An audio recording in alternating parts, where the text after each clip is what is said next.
अस्सलाम वालेकुम स्टूडेंट। जैसे आप लोगों को पता है कि हमारी 9th class chapter number 6 work and energy की लेक्चर स्टार्ट है और आज का हमारा जो लेक्चर है वो है एनर्जी एंड इट्स फॉर्म्स। इससे पहले हमने एनर्जी के बारे में बहुत डिटेल के साथ एक वीडियो लेक्चर अपलोड किया है। आप जाके पहले वो वाला लेक्चर देखिए, इसके बाद ये वाला लेक्चर देखेंगे तो आपको अच्छी तरीके से समझ आएगी, क्योंकि यहाँ पे हम एनर्जी को डिफाइन नहीं करेंगे, सिर्फ उसकी डिफिनेशन करेंगे, बाकी जाएंगे और हम हमारा जो मेन फोकस होगा वो उसके टाइप्स, मतलब जो दो टाइप्स है, काइनेटिक और पोटेंशियल, इसको हम डिफाइन करेंगे। तो मैं सिर्फ एनर्जी की डिफिनेशन कर लेता हूँ कि the ability to do work is called energy, मतलब काम करने की जो सलाहियत है उसको हम क्या कहते हैं, एनर्जी कहते हैं। जैसे मिसाल के तौर पर अगर आप इस मार्कर पे कुछ काम कराना चाहते हैं, मतलब यहाँ से उठाना चाहते हैं इधर लेके जा रहे हैं, तो ये काम ही है ना। काम क्या है, जब आप किसी ऑब्जेक्ट पे फोर्स लगाएं और वो ऑब्जेक्ट उसी फोर्स की डायरेक्शन में डिस्प्लेसमेंट कवर कर ले तो उसको हम क्या कहते हैं, वर्क कहते हैं। तो अगर आप इस ऑब्जेक्ट से काम कराना चाहते हैं तो आपकी जिस्म में कुछ ना कुछ एनर्जी होनी चाहिए, तभी ये वर्क करेगी, इसके अलावा ये वर्क नहीं कर सकती। तो एनर्जी क्या है, किसी भी ऑब्जेक्ट से काम करने की जो सलाहियत होती है उसको हम क्या कहते हैं, एनर्जी कहते हैं। तो इसके साथ एनर्जी की मेन दो टाइप्स जो बन रही है वो है, एक आपके पास आती है काइनेटिक,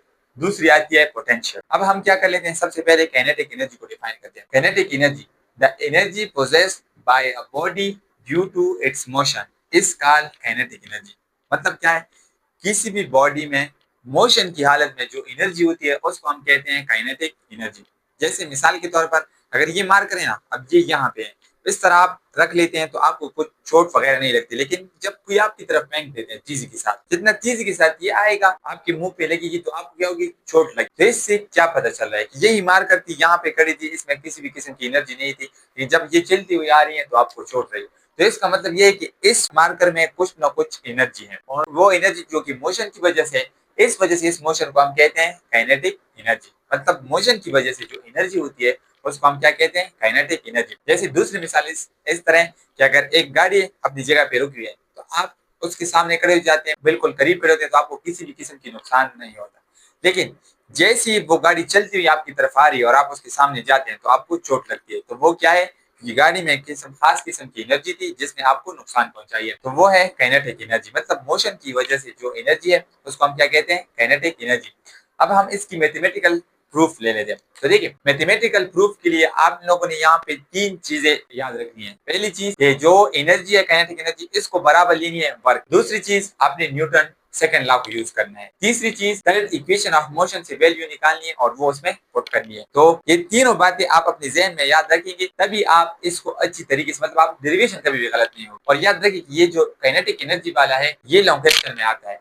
तो मैथमेटिकली हम किस तरह लिखते हैं कि मिसाल के तौर पर ये एक ऑब्जेक्ट है, ये यहाँ पे रेस्ट पे है, तो इसकी यहाँ पे जो इलास्टिक बन रही थी वो वी आई, वो क्या है, 0 है। आपने इस पे फोर्स लगा ली और इससे काम करवाया और ये इधर चल के आई और यहाँ पे ये इसकी वेलोसिटी क्या बन गई, वी एफ। तो ये चल के आ रही है तो इसमें जो मोशन आ गई, तो मोशन की वजह से इसकी कुछ ना कुछ एनर्जी बन गई। अब हम क्या लिखते हैं कि देखिए, ये जो एनर्जी है ई की, ई का मतलब क्या है कि ये एनर्जी, काइनेटिक एनर्जी, ये बराबर है वर्क की, और वर्क आपके पास बराबर है एफ डॉट एस। सही है, आपके पास ये बन रही है इक्वेशन 1।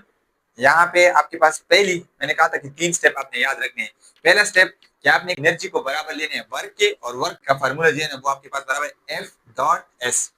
यहाँ तक क्लियर है। अब हमने क्या करना है, according to Newton second law, Newton second law के मुताबिक आपके पास F बराबर है ma की, तो ये बन गई आपके पास इक्वेशन।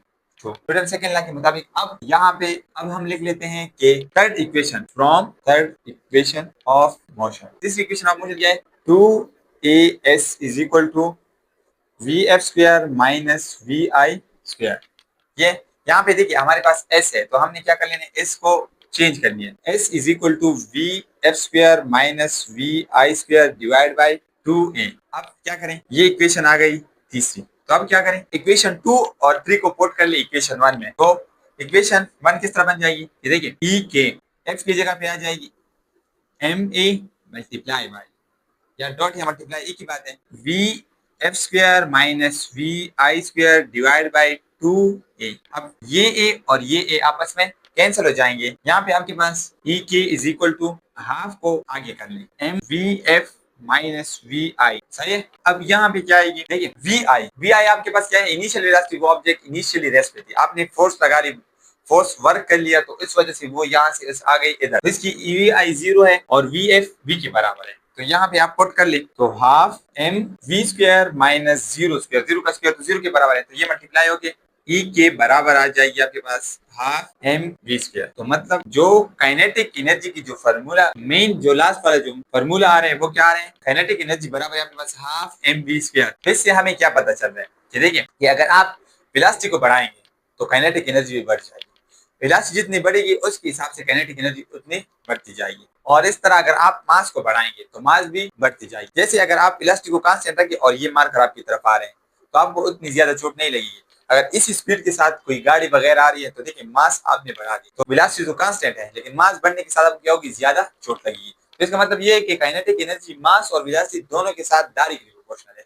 अगर आप वेलोसिटी को इंक्रीज करेंगे तो काइनेटिक एनर्जी भी इंक्रीज होगी, अगर आप मास को इंक्रीज करेंगे तो काइनेटिक एनर्जी भी इंक्रीज होगी। इसी तरह अगर आप मास को कम करेंगे तो काइनेटिक एनर्जी भी कम होगी। तो ये था काइनेटिक एनर्जी का प्रूफ। अब हम करते हैं पोटेंशियल एनर्जी का प्रूफ। पोटेंशियल एनर्जी किसी भी बॉडी की पोजीशन की वजह से जो एनर्जी होती है उसको हम क्या कहते हैं, पोटेंशियल एनर्जी। डिफिनेशन किस तरह बनती है, the energy possessed by a body due to its position is called potential energy. मतलब किसी भी बॉडी की जो पोजीशन की वजह से जो एनर्जी बनती है उसको हम क्या कहते हैं, पोटेंशियल एनर्जी। जैसे अब ये मार्कर यहाँ पे है ना, तो अब इसकी मिसाल के तौर पे ये जमीन की सरफेस है, यहाँ पे इसकी कुछ भी पोटेंशियल एनर्जी नहीं है क्योंकि पोजीशन 0 है।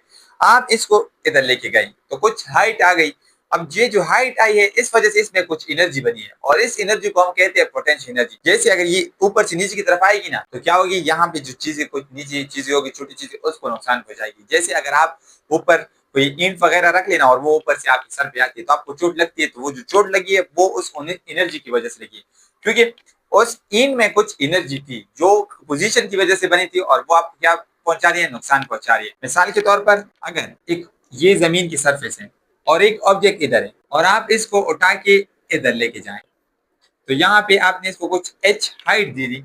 अब ये जो हाइट इसकी बनी है इस वजह से जो एनर्जी बन रही है उसको हम क्या कहते हैं, पोटेंशियल एनर्जी। ठीक है, तो आप इसकी भी प्रूफ के लिए, इसको भी प्रूफ करने के लिए आपको 3 चीजों की जरूरत है। वर्क को एनर्जी के बराबर लेनी है, आपने फोर्स को यूज करना है और उस साथ साथ आपने एस की जगह पे आपने क्या लेनी है, हाइट लेनी है। मतलब ईपी, यहाँ पे ये जो एनर्जी है ये पोटेंशियल एनर्जी है और ये आपके पास बराबर है F.S।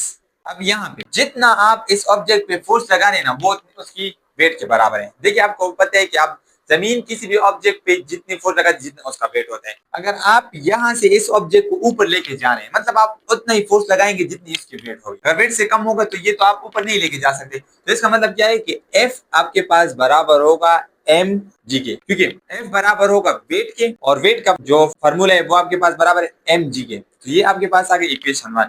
दोबारा सुनिए, मतलब आपने इस ऑब्जेक्ट को जमीन से ऊपर लेके जानी है तो आपने उतनी फोर्स लगानी है जितनी इसकी वेट है।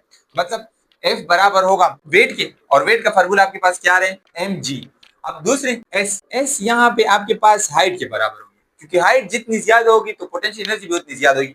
आप इनको ऊपर लेके जा रहे हैं तो अब ये दोनों वैल्यूज इक्वेशन 1 में पुट कर ले तो आपके पास इक्वेशन 1 किस चीज के बराबर आ जाएगी, इक्वेशन 1 आपके पास बराबर आ जाएगी F की जगह पे mg और h, तो EPmgh। तो ये इसका फाइनल रिजल्ट आ रहा है। मतलब यहाँ पे हमने ये वर्क के बराबर है, वर्क और वर्क आपके पास बराबर है एनर्जी की, पोटेंशियल एनर्जी की, और वो इसके बराबर आ रही है। इसका मतलब क्या है कि अगर आप एक ऑब्जेक्ट को ज्यादा ऊपर लेके जा रहे हैं तो उसमें पोटेंशियल एनर्जी भी बढ़ रही है। अगर आप इसको h कम होगा तो इसकी पोटेंशियल एनर्जी भी कम होगी। क्यों, ये देखिए मास, किसी भी ऑब्जेक्ट का मास हमेशा कांस्टेंट होता है। दूसरी चीज ग्रेविटेशनल एक्सेलरेशन g जिसकी वैल्यू 9.8 है और आपके पास जो वैल्यू चेंज हो रही है वो h की चेंज हो रही है क्योंकि h आपके पास यहाँ पे क्या है, वेरिएबल है और वेरिएबल चेंज होता रहता है। ये वाली थी इस इक्वेशन की प्रूफ। तो ये था आज का लेक्चर। अगर इस हवाले से कोई क्वेश्चन हो तो हमें कमेंट सेक्शन में जरूर बताइए। ओके, अल्लाह हाफिज।